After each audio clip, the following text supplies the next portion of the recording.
Hi friends, welcome to மா kitchen. இன்றைக்கி வந்து ரோட்டு கடை காளான் எப்படி பண்ணுறதுன்னு பார்க்கலாம். அது காளான் வச்சு பண்ணுறதில்ல, கேபேஜ் வச்சு தான் பண்ண போகிறோம். இது பண்ணுறதுக்கு ரொம்ப ஈஸிங்க, வீட்டிலே பண்ணலாம். இதுக்கு நான் 1/2 கிலோ கேபேஜ் எடுத்து பொடிசாக கட் பண்ணி வச்சுருக்கிறேன். இது ஒரு பேசினில் ஆட் பண்ணிக்கலாம்.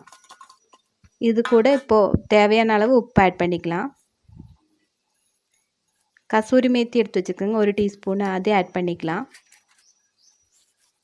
நல்ல ஃப்ளேவர் கொடுக்கும் கசூரி மேத்தி ஆட் பண்ணால். இதில் இப்போ மட்டன் மசாலா ஒரு 2 டீஸ்பூனு, இதே மாதிரி சிக்கன் மசாலா 2 டீஸ்பூன். இந்த ஆச்சி பிராண்டு தான் வேணுங்கிறது இல்லை, உங்களுக்கு என்ன பிராண்ட் வேணுமோ எடுத்துக்கோங்க. 1 டீஸ்பூன் கரம் மசாலா தூள், 1/2 டீஸ்பூன் மஞ்சத்தூள், 2.5 டீஸ்பூன் மிளகாத்தூள் ஆட் பண்ணுறேங்க. இப்போ நல்லா பெசரி விட்டுடலாம். எல்லா இடத்துலையும் ஈவனாக பரவுற மாதிரி நல்லா கோட்டாகிற மாதிரி பெசரிடலாம். இப்போ இதில் வந்து 1 கப்பு மைதா மாவு ஆட் பண்ணுறேங்க. தேவைப்பட்டால் மறுபடியும் ஆட் பண்ணணும். அதனால் 1 கப்பு மைதா மாவு, 1 கப்பு கார்ன்ஃப்ளவர் மாவு, 2 ஆட் பண்ணுறேங்க. அது பிசையும்போது தான் நம்மளுக்கு தெரியும் எவ்வளோ வேணும்னு. அதனால் ஃபஸ்ட்டே முழுசாக போட வேண்டாம். இப்போ இதில் தேவையான அளவு தண்ணி ஊற்றி நல்லா பெசரி விட்டுடலாம். இந்த அப்படியே 1 ஹவர் ஊறிட்டு இருக்கட்டுங்க. அதுக்குள்ளே நம்ம வந்து இதுக்குண்டான கிரேவி ரெடி பண்ணிடலாம். நம்மளுக்கு பிச்சு போடுற அளவுக்கு இது வந்து பிசைஞ்சால் போதும். இப்போ மாவு பத்தலைங்க, நான் மறுபடியும் 1 கப்பு ஆட் பண்ணுறேங்க.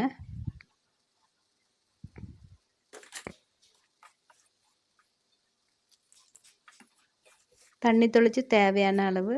நம்மளுக்கு அந்த கோஸு வந்து தனித்தனியாக இருக்கக்கூடாது, மாவு கூட கோட்டிங்காக இருக்கணும். நல்ல இந்த மாதிரி கோட்டிங் இருக்கணும். அதுக்காக தான் பார்த்துட்டு மறுபடியும் ஆட் பண்ணுறேங்க. இப்போ இந்த மாதிரி கன்சிஸ்டன்சியில் கொஞ்சம் தளர்வாக பிசைஞ்சு வச்சுருங்க, ரொம்ப கெட்டி வேண்டாம்.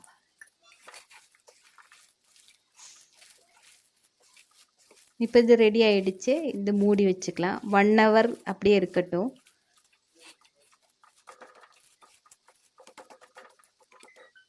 இந்த மாதிரி பிசைஞ்சு வச்சுருங்க. இதை மூடி வச்சிடலாம். இதை மாற்றி வச்சுக்கலாம். இப்போ அரைக்கிறதுக்கு உண்டானது எடுத்துடலாம். நான் இப்போ ஒரு வெங்காயம் எடுத்துருக்கேங்க.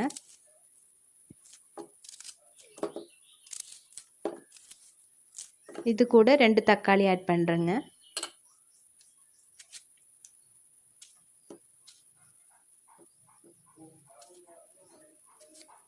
காரம் உங்களுக்கு தகுந்த மாதிரி போட்டுக்கோங்க. நான் இப்போது 2 பச்சை மிளகாய் போடலான்னு நினச்சேன். ஆனால் வந்து காரம் ஜாஸ்தி இருக்குன்ட்டு 1 பச்சை மிளகாய் தான் ஆட் பண்ணுறேன். பச்சை மிளகாய், மல்லித்தலை, புதினா கீரை இதை ஆட் பண்ணணும். என்கிட்ட புதினா இல்லாதனால நான் மல்லித்தலை ஆட் பண்ணேன். இப்போ ஒரு ஸ்டார் போட்டிருக்கேன், பட்டை போட்டிருக்கேன், 4-5 கிராம்பு போட்டிருக்கிறேன். பட்டை நல்லா உடச்சி போட்டுருங்க. இப்போ மல்லித்தலை ஆட் பண்ணிக்கலாம். ஒரு பச்சை மிளகாய் ஆட் பண்ணுறேங்க. மல்லித்தலை ஆட் பண்ணிக்கலாம். புதினா இருந்தால் இதே அளவுக்கு புதினா எடுத்துருங்க. இப்போ இது நைஸாக அரைச்சிடலாம்.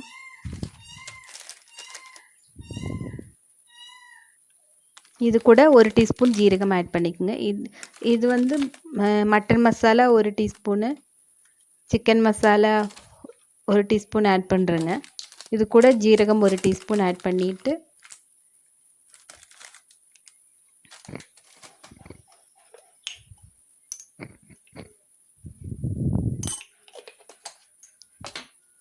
இது மசாலா நீங்கள் இப்போவே ஆட் பண்ணுறதா இருந்தாலும் ஆட் பண்ணிக்கலாம். இல்லைன்னா இது வணக்கும் போது மட்டன் மசாலா, சிக்கன் மசாலா போட்டு கூட வணக்கிக்கலாம்.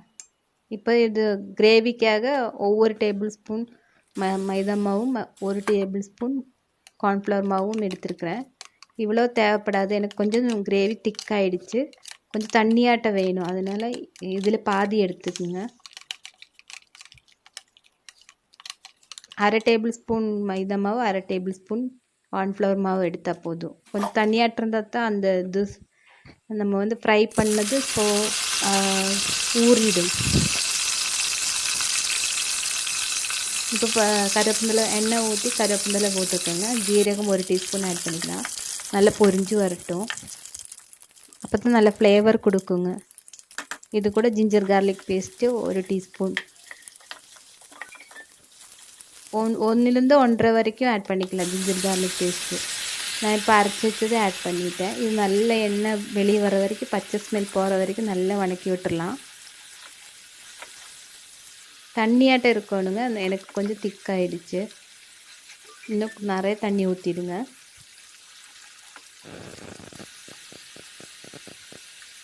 இதில் வந்து மிளகாத்தூள் ஆட் பண்ணியிருக்கேங்க தேவையான அளவு.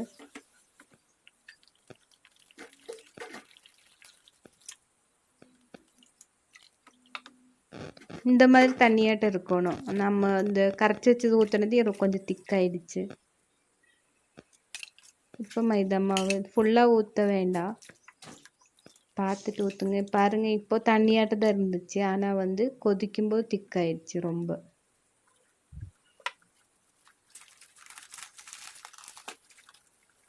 இப்போ கசூரி மேத்தி 1 டீஸ்பூன் எடுத்து கையால் நல்லா உடச்சி போட்டுடலாம். இப்போ எண்ணெய் வச்சுருக்கேங்க. நம்ம ஊற வச்சுருந்தோம் இல்லைங்களா கேபேஜ், 1 மணி நேரம் ஆயிடுச்சு. இது பொரிச்சு எடுத்துடலாம்.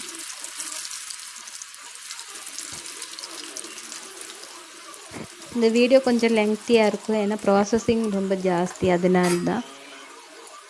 இதே மாதிரி பண்ணி நீங்கள் பிஸ்னஸ் மாதிரி கூட பண்ணலாம். இது தெரிஞ்சோம்னா இது அப்படியே ரோட்டில் நம்ம சாப்பிட்ற அதே டேஸ்ட்டில் தான் இருக்கும்.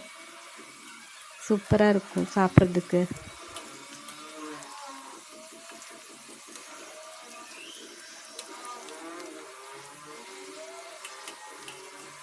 இதில் காளான் வேணாலும் நீங்கள் கொஞ்சோண்டு ஆட் பண்ணிக்கலாம். காளான் மஷ்ரூம் இருந்தாலும் கொஞ்சமாக ஆட் பண்ணிக்கலாம். ஏன்னா அந்த தண்ணியாட்டம், அந்த கிரேவி வந்து கொஞ்சம் தண்ணியாட்டம் இருக்கணும். அப்புறம் ரெட் கலர் வேணும்னா கலர் ஆட் பண்ணிக்கணும். நான் இன்றைக்கி ஆட் பண்ணல. அந்த கேபேஜ் பிசையும் போது நீங்கள் வந்து கலர் சேர்த்துறதா இருந்தாலும் சேர்த்துக்கலாம். நான் ஆட் பண்ணல. நம்ம வீட்டில் இருக்கிற மிளகாத்தூளுங்காட்டி கலர் இவ்வளோ தான் வந்துச்சு. காஷ்மீரி சில்லி பவுடர் ஆட் பண்ணால் கொஞ்சம் கலர் வந்திருக்கும். இப்போ நான் வந்து ஒரு கடாய் வச்சுருக்கேங்க. இதில் வந்து அந்த கிரேவி 2 கரண்டி ஊற்றிடலாம். இதில் வந்து அந்த பொரிச்சு வச்ச கேபேஜ் ஆட் பண்ணி நல்லா உடச்சி விட்டுருவாங்க. கிரேவி ஆட்டம் இருக்கணும் நல்லா, அப்போ தான் நல்லாயிருக்கும். அதாவது ரெண்டும் நல்லா பிளெண்ட் ஆகணுங்க. அது கூட மேலால் கொஞ்சம் கொத்தமல்லி தழை, வெங்காயம், கேரட் துருவினதெல்லாம் போட்டு சாப்பிட்றதுக்கு சூப்பராக இருக்கும். உப்பு செக் பண்ணிக்கோங்க, கிரேவிலையும் அதுலேயும் பார்த்து போட்டுங்க, ரெண்டுலையுமே. பாருங்க, நம்ம வறுத்து வச்சு அதை ஆட் பண்ணிக்கலாம். அது கொஞ்சம் கிறிஸ்பாக தான் இருக்கும். இதிலேருந்து நல்லா சோக் ஆகிடும், அதனால தான் தண்ணியாட்டம் இருக்கும்னு சொன்னதுங்க.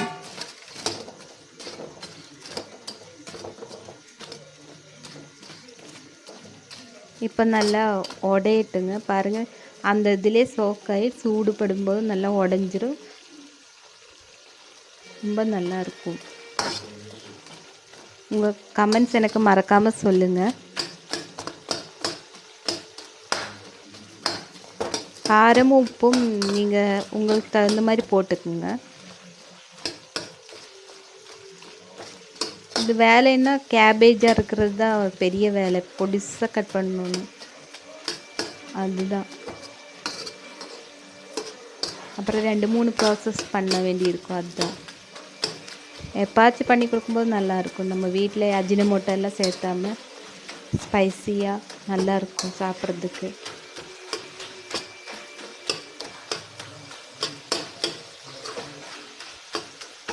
இந்த மாதிரி உடச்சி விட்ருங்க. நல்லா நல்லா கொதிக்கட்டும். இது கொஞ்சம் அந்த தண்ணியெல்லாம் சுண்டி கொஞ்சம் திக்காகிடும். அப்போ வந்து நம்ம பரிமாறிடலாம். என்னோடய சேனல் புதுசாக பார்க்குறவங்களா இருந்தால் மறக்காமல் சப்ஸ்கிரைப் பண்ணுங்கள். பக்கத்தில் இருக்கிற பெல் பட்டன் அழுத்திடுங்க. இந்த ரெசிபி பிடிச்சிருந்தால் லைக் பண்ணுங்கள், ஷேர் பண்ணுங்கள். இப்போ பாருங்கள், நம்மளுக்கு காளான் ரெடி ஆகிடுச்சு. சர்வ் பண்ணிடலாம்.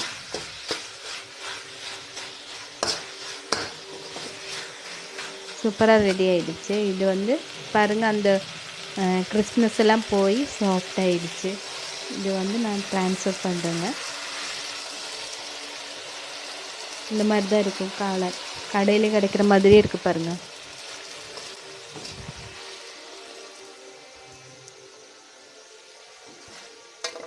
எல்லோரும் செஞ்சு பார்த்துட்டு உங்கள் கமெண்ட்ஸ் எனக்கு மறக்காமல் சொல்லுங்கள். இந்த வீடியோ பார்த்ததுக்கு ரொம்ப ரொம்ப தேங்க்ஸ்.